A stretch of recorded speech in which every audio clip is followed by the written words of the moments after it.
Welcome to another edition of On Point. James, we're still basking in the Triple Crown afterglow, but of course, as that gets further and further in the rearview mirror, discussion turns to where he'll actually run next. It's been a hot topic in newspapers. Everyone wants Pharoah.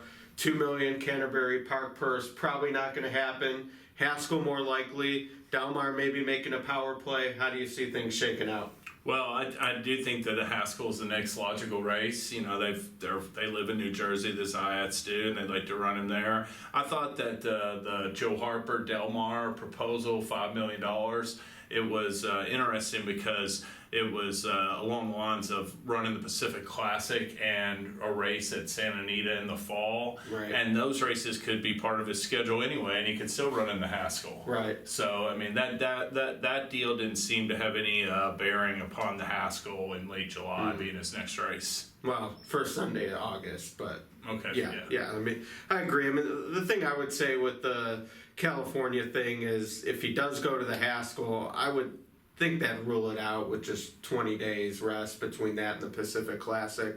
The other thing is I really see them, based on all the training he did at Churchill, wanting to come here in the fall. Now, whether that means the Churchill meeting or leading up to the Breeders' Cup, I don't know, but I think he'll be out of Southern California by the time the Awesome Again rolls around.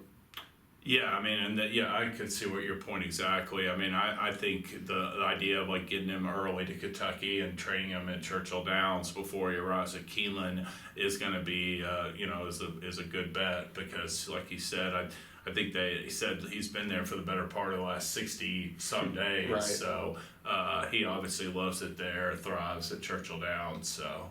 That makes sense. Yeah, maybe they'll have something cooking with the race. They had that homecoming race that had Fort Larned one year, and it's possible they could come up with some big money. Jockey Club Gold Cup's been brandied about. I mean, plenty of options, especially if tracks are willing to throw money at it. Canterbury, again, a non-starter. But along those lines, I appreciate the try. I mean, if I were any track that thought that the local press would pick up on the story of them putting up a big purse, I'd try it too. Absolutely. Publicity. And Baffert's gone to the Indiana Derby before. So many times. Yeah, so I mean, they come up with a multi-million-dollar package, for him. A race like that could be a possibility. Right, yeah, and Pennsylvania Derby at Parks. Right. They're no stranger to throwing money at things either. So, yeah, it'll be interesting. I'm pulling for the Haskell because it's a race I'd actually be able to go to. But wherever it is, I'm sure they'll have a win in mind. It won't be a gimmick once they go in that gate. Oh, absolutely. And I think we've said it before. I've said it before, but I mean, he's going to be the heavy favorite in any race, regardless of older horses or just 3-year-olds. Yeah. Well, I shouldn't say the other race. The race this weekend is the $500,000 Ohio Derby. Some familiar foes for American Pharoah. Some other names we've seen sort of on the B list from the Triple Crown Trail, maybe stepping up. But $500,000, decent pot, and they got a good field to match. Yeah, I mean, really excited about it. I mean, just an outstanding field. You've got most of the horses have run in either the Derby or the Preakness, and there's been some good horses that have run in the Ohio Derby before, Skip Away and others, but a lot of those races were pretty, weren't well matched. And this running on Saturday is so well matched. Really looking forward to it. I mean, have to think Divining Rods, the horse to beat off of the Lexington, and good effort in the Preakness when he was third, but.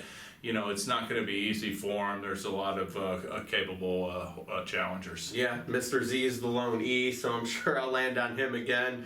We'll see what happens with Lucas shipping up to the Cleveland area, and we'll talk about what happened next week. Plenty of action coming up, and certainly be looking forward to the great summer meetings. But in the meantime, enjoy the races this weekend.